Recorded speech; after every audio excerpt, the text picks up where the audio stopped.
कि यार आप मुस्लिम होके क्या कर रहे हो। अगर मैं मुसलमान हो जाता हूँ तो उसमें जो है मैं भी आपके जैसे ही हो जाऊँगा। सही पकड़े हैं। मुझे पता नहीं है, लेकिन ये पाकिस्तान ने तरक्की काफ़ी की है। कि सिर्फ पैसा रह गया हमारा ईमान कि पैसा पकड़ो यार, अपना भाई मरता है तो उसको मरवा दो। ये सब क्या देखना पड़ रहा है। जी बताएंगे पाकिस्तान की कोई एक गाड़ी बताएं। गाड़ी है भाई, गधा गाड़ी। नमस्कार दोस्तों, मेरा नाम है धीमान और आप देख रहे हैं नेशन ब्रो। पाकिस्तान के अंदर फोर्स कन्वर्जन बहुत होता है और हिंदुओं को जबरदस्ती धर्म परिवर्तन कराया जाता है।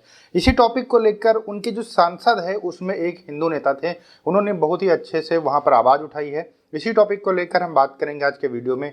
आइए वीडियो देखते हैं, फिर हम लोग बात करेंगे इस बारे में। दिनेश कुमार साहब के एहसासात जो थे वो उन्होंने एक्सप्लेन किए सेनेट के अंदर।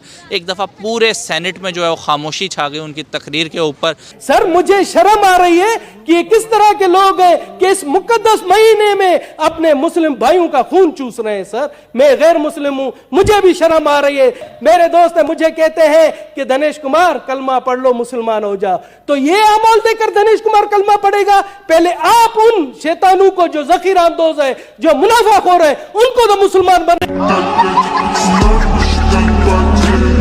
मुझे कहते हैं कलमा पढ़ लो, तो मैं कलमा पढ़ के क्या इनकी तरह हो जाऊं? आप मुझे बताएं, क्या ये असल इमेज है मुसलमान का? सही बात है कि वो एक किस्म का उसने हम लोगों पे टाउंट किया है इस चीज़ का कि यार आप मुस्लिम होके क्या कर रहे हो।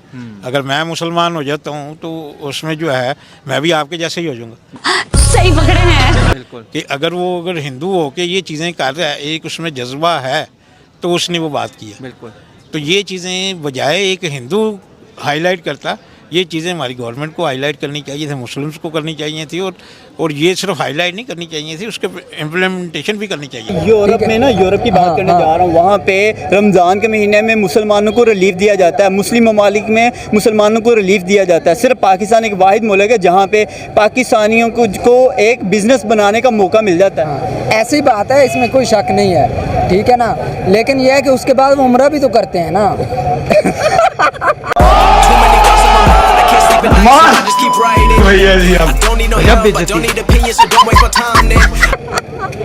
उम्रा करते हैं, फिर वो साहबता बराबर हो जाता है। क्या हमारी खिदमात रही हैं? और पाकिस्तान की अगर बात की जाए, हम एक इस्लामिक कंट्री हैं। इस्लामिक कंट्री होने के बावजूद रमज़ान में इधर का मुसलमान परेशान है। भारत तो एक सेकुलर कंट्री है, वो इस्लामिक कंट्री नहीं है, लेकिन फिर भी वो 50-50% तक ऑफ दे रहे हैं। बिल्कुल। हालांकि देखा जाए कि मेजोरिटी में तो हम लोग हैं यहाँ पे। अगर पाकिस्तान इस्लामी जमहूरिया पाकिस्तान किस लिए कहलाया जाता है कि इस्लाम के नाम पे कायम हुआ, लेकिन यहाँ पे वो इस्लामी नज़रियात को भूल गए, सब कुछ भूल गए। हम लोग अपनी ज़िंदगी में मगन हो गए। हम लोगों को ये ख्याल नहीं है कि अगर मेरा हमसाया भूखा है तो मैं उसका ख्याल खुद करूँ। बहैसियत कौम हम एक दूसरे के खुद काम नहीं आना चाह रहे, ना किसी की मदद करना चाहते हैं। हम लोग सिर्फ दिखावे पे पड़ गए हैं कि जी अगर मैं सोशल मीडिया पे हूँ या टीवी के सामने हूँ तो मैं 10 थैले जो है आटे के वो बांट दूँ तो उसमें बात बल्ले बल्ले हो जाए। यहाँ पे ये है कि चंद पैसे की खातिर हम लोग असल में बेज़मीर हो गए कि सिर्फ पैसा रह गया हमारा ईमान कि पैसा पकड़ो यार, अपना भाई मरता है तो उसको मरवा दो। ये सब क्या देखना पड़ रहा है। अच्छा है मैं अंधा हूँ। पाकिस्तान की बात करने जा रहा हूँ कि 75 साल हो गए पाकिस्तान को वजूद में आए हुए, और सिर्फ बात ये करने जा रहा हूँ कि 75 सालों में पाकिस्तान की कोई एक ऐसी गाड़ी बताएं जो हम लोगों ने अपने ही मुल्क में लोकल मैन्युफैक्चर की हो और पाकिस्तान के नाम से हो। यार ऐसी कोई गाड़ी वैसे है नहीं है, मुझे पता नहीं है, लेकिन ये पाकिस्तान ने तरक्की काफ़ी की है। पाकिस्तान ने अगर एक गाड़ी की बेस पे अगर आप पाकिस्तान की तरक्की को मेजरमेंट करें ना, तो ये शायद आपकी मेजरमेंट का पैमाना यूनिट सही नहीं है। सर इसकी तरफ आगे चलता हूं, पहले आप मुझे बताएंगे पाकिस्तान की कोई एक गाड़ी बताएं। गाड़ी है भाई, गधा गाड़ी। गाड़ी जी। तो क्या पाकिस्तान ने, जो इस भाई ने अभी बात की है कि जी पाकिस्तान ने तरक्की जरूर की है, किसमें की है जरा बता दें आप। एक्सप्लेन भाई, जब आप आज़ाद हुए आपके पास क्या था? कुछ भी नहीं था। अच्छा, जब देखे सारा कुछ है। अल्लाह का शुक्र अदा करें। आप वैसे ही ना शुक्र लोग हैं। अच्छा, जो सर आटे की वजह से 20 से 25 लोग मर चुके हैं, वो क्यों मर गए हैं? वो वैसे खुदकुशी कर ली। मैं पाकिस्तान ऐसा मुल्क है, आप देग पकाकर ये चौक में रख दें तो इनको कह देगा आपने खुद लेना है जो भी हिस्सा हो, तो शाम को 4 बार बंदे इधर भी मर जाएंगे। ये कौम ऐसी है, इसमें तरतीब नहीं वजह से है ना, है? देखें आप गुर्बत नहीं है। तरतीब नहीं है। बात करता हूँ बाहर के ममालिक में, जहाँ मल्टीनेशनल कंपनीज की बात करने जा रहा हूँ, जहाँ पे बड़ी बड़ी कंपनीज में इंडियन नजर आते हैं। आप मुझे बताएं, गूगल का सीईओ कौन है? इंडियन है। यूट्यूब का सीईओ कौन है? इंडियन है। अगर बात करें ट्विटर का सीईओ कौन है? इंडियन है। बड़ी बड़ी मल्टीनेशनल तमाम कंपनी में आपको पाकिस्तानी कौन नजर आएगा? यार पाकिस्तानी, आपको पता है पाकिस्तान में टैलेंट उनसे भी ज्यादा है सर है, नजर क्यों नहीं आ रहा? लेकिन इंटरनेशनल लेवल पे बतौर एक मुसलमान मुल्क हमें ज़्यादा वैल्यूएट नहीं किया जाता एज अ मुसलमान, क्योंकि वो सारे किन यहूदी उनके मालिक हैं, जिनका आपने नाम लिया है ना, जिन कंपनीज का, उनके मालिक यहूदी हैं। अच्छा, वो किसी मुसलमान, मुझे एक और बात बताएं, सऊदीया के साथ उनका ताल्लुक बहुत अच्छा है। आप बताएं कि आपके ताल्लुकात सऊदीया के साथ कितने अच्छे हैं? इस टाइम जो मौजूदा सूरत हाल है, मौजूदा जो हुकूमत है, उनके कितने अच्छे हालात हैं वहाँ के? अच्छे हालात हैं। आप आज की खबर पढ़ें, $2 मिलियन उन्होंने हमारे लिए जो है ना वो किया है, एक्सेप्ट किया। किस तरह से दे रहे हैं यार? कर तो रहे हैं ना, IMF से जो कि वो भीख दे रहे हैं, तो फिर आपको जाके कर्जा देने जा रहे हैं, वरना आपको कर्जा नहीं मिल रहा। भाई हमारी सपोर्ट किसी तरह से कर तो रहे हैं ना, किसी तरह से कर रहे हैं सपोर्ट। मैटर ये करता है, पाकिस्तान हमारा मुल्क है और ये ताक़यामत रहने के लिए आया है। ये जो लोग चंद हुक्मरान ये आने जाने वाले हैं, हम एटमी ताकत हैं, दुनिया हमसे खौफज़दा है।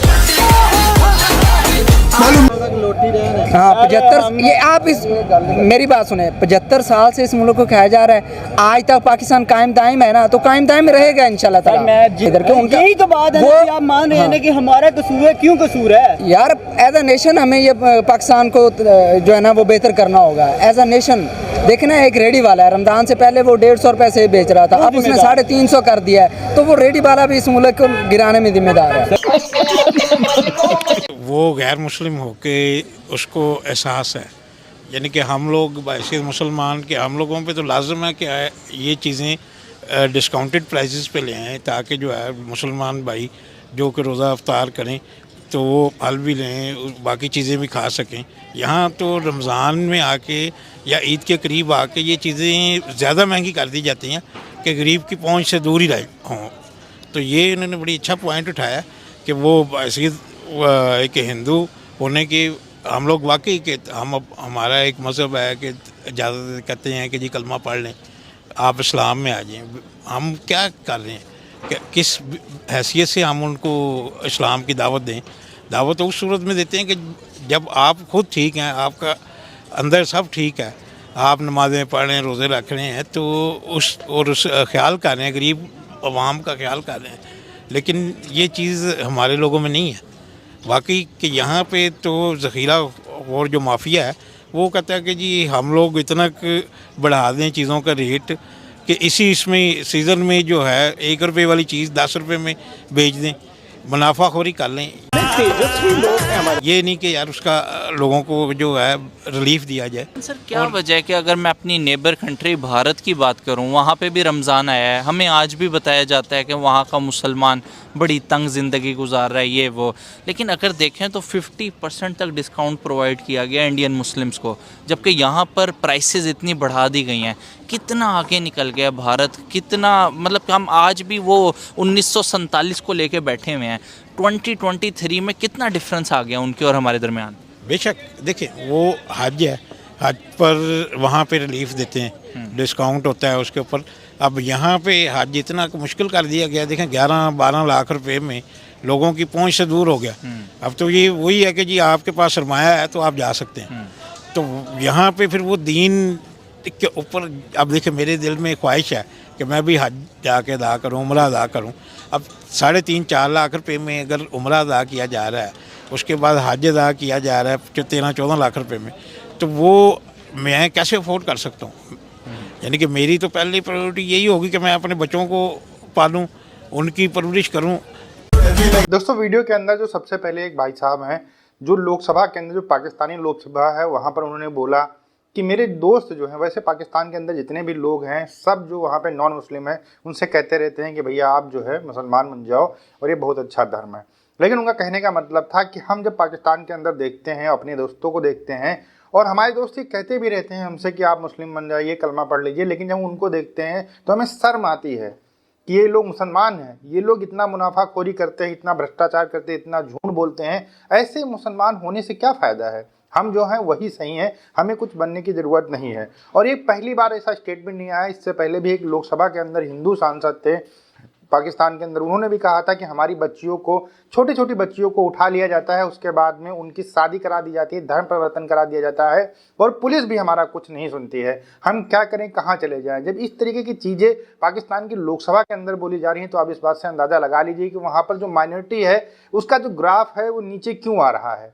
कुछ पाकिस्तानी कहते हैं कि भैया जो है वो लोग बाहर चले गए इस वजह से आ रहा है और दुनिया भर की चीज़ें बताते हैं और वो मुस्लिम बन गए। इन सारी बातों का एक ही कारण है कि भैया उनको फोर्स कन्वर्जन कराया जा रहा है। जब चारों तरफ से आपको बोला जाएगा, आपको छुआछूत का सामना करना पड़ेगा और जगह जगह पर आपको मतलब प्रताड़ित किया जाएगा, तब आपको वो धर्म अपनाना ही पड़ेगा क्योंकि उस देश के अंदर रहना है। हिंदुओं के लिए वहाँ पर रहना बहुत ही ज़्यादा दिक्कत वाली बात है, क्योंकि मैंने 1-2 पाकिस्तानी हिंदुओं से बात की, उन्होंने कहा कि हम खुलकर इस बारे में बात नहीं कर सकते हैं। फोर्स कन्वर्जन के ऊपर एक UN की रिपोर्ट आई थी जिसमें ये कहा गया था कि 1000 से ज़्यादा जो है लड़कियों को किडनैप करके, नॉन मुस्लिम उसमें, जिसमें क्रिश्चियन भी हो सकती हैं, सिख भी हो सकती हैं, सिख के कई सारे हमने केसेस सुने, हिंदुओं के सुने, क्रिश्चियन के सुने, उनको जो है किडनैप कर लिया जाता है। उसके बाद किसी मुस्लिम युवक से शादी करा दी, युवक क्या समझ लीजिए बुड्ढों से भी शादी करा दी जाती है, क्योंकि उसमें 4 शादियाँ जायज़ होती हैं उनके अकॉर्डिंग, तो वो दूसरी शादी भी इसी तरीके से करा देते हैं, किसी तरीके से हमें लड़कियों को मुसलमान बनाना है। रियल एंटरटेनमेंट का एक मैं वीडियो देख रहा था जिसमें एक हिंदू जो शॉपकीपर थे वो बोल रहे थे, अगर किसी को मुसलमान बनाना है तो भैया छोटी छोटी बच्चियों को क्यों बना रहे हो आप, हमको दो, हमसे बोलो, हमें अगर सही लगेगा तो हम बन जाएंगे, फिर हमारी पूरी फैमिली बन जाएगी। लेकिन किडनैप करके अगर बनाया जा रहा है तो ये बहुत ही ज़्यादा निंदनीय काम है और ये पता नहीं कौन सा इस्लाम फॉलो कर रहे हैं, क्योंकि इस्लाम के अंदर कहा गया है कि जोर जबर है नहीं, मतलब ज़बरदस्ती इस्लाम को नहीं कबूल कराया जा सकता है। लेकिन ये शायद कुछ उल्टे तरीके से चीज़ों को काम करने की कोशिश कर रहे हैं।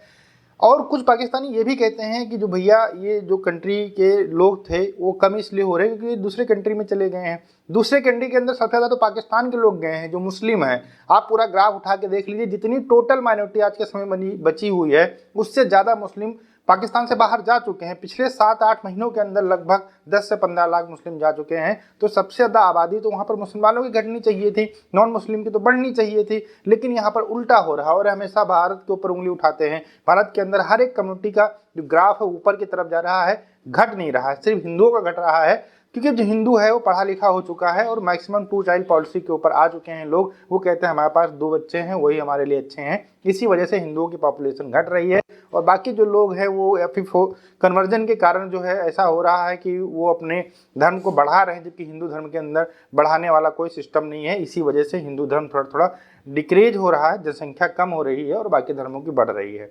दोस्तों वीडियो कैसा लगा हमें कमेंट सेक्शन में जरूर बताइएगा। मिलते हैं नए वीडियो के साथ। नमस्कार, धन्यवाद।